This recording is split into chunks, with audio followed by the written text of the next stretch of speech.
whether reading grimoires or studying under a teacher.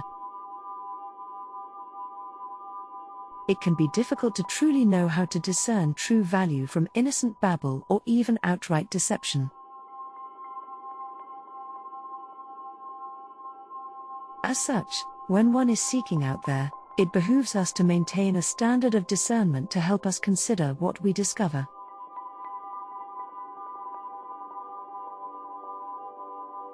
The measuring tape.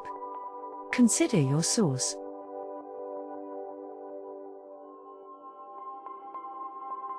Each author of every book, each teacher of any tradition, and every website and piece of folklore from a fairy story has a foundation in its culture and its environment.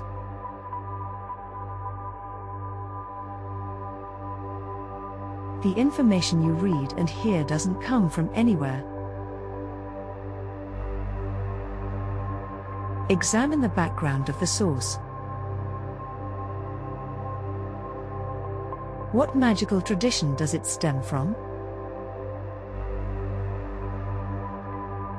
Is it religious in nature?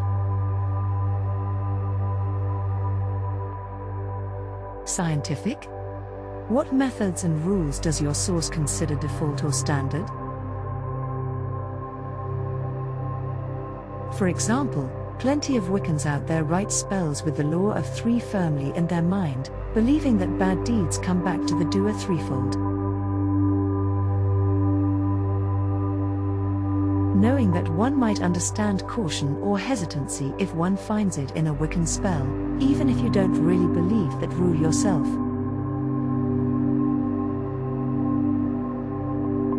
Hence, you can recognize the reason for it and deal with it as you choose. Hammer and chisel. Cut to the chase. Always go straight to the heart of what you're trying to learn. If you're interested in spells, go to the spell section in the book. No matter what anyone says, there's nothing wrong with doing this.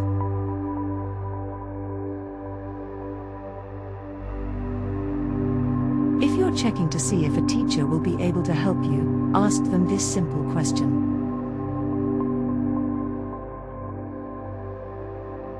If you could only teach me one thing, what would it be? If they have an answer, listen carefully to it and file it away. Do not make any immediate commitments, ever.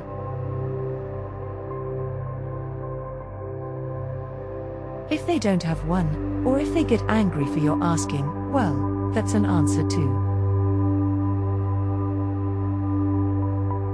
In any case, never be afraid to go straight to the heart of your interest.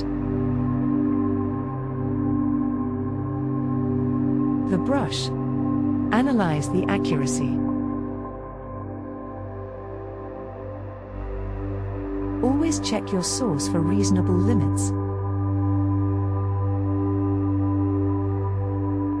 If you're analyzing spells, check them against what you have already discovered to be true. If you're trying to figure out a teacher's true ability to teach, check their credentials, and follow up by asking for their teacher's input. If you're judging a website, be sure to research it thoroughly.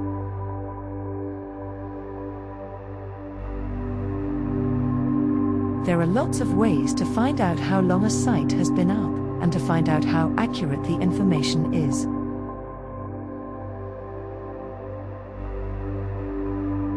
The blueprints. Check your intuition.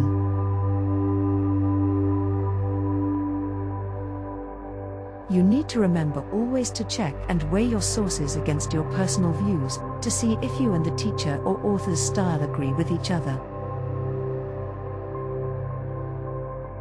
If the teacher is voodoo, and you aren't comfortable with that religion, you're going to have a conflict, and just hoping for the best is definitely not the way of a witch. If the book is a scientific-styled text, and you tend to be more of an intuitive or artistic kind of witch, there may be problems.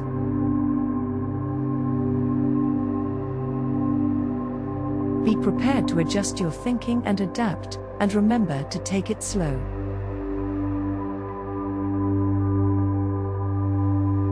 These things can't be rushed, only life and death are truly life and death issues, and it's no good pushing yourself so hard that you break. Socket wrench. All things have value to someone.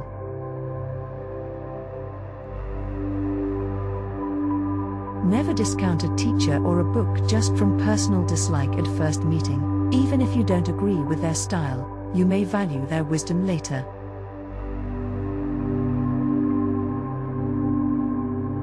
There are a great many authors and teachers out there, many websites, and tons of stories and books of folklore and history.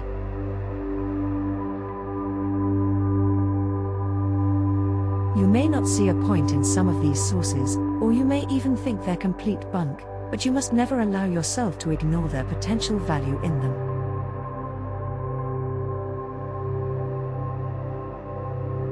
Sometimes the most ridiculous source of information imaginable houses a precious gem of truth, completely unknowingly. Keep your eyes open.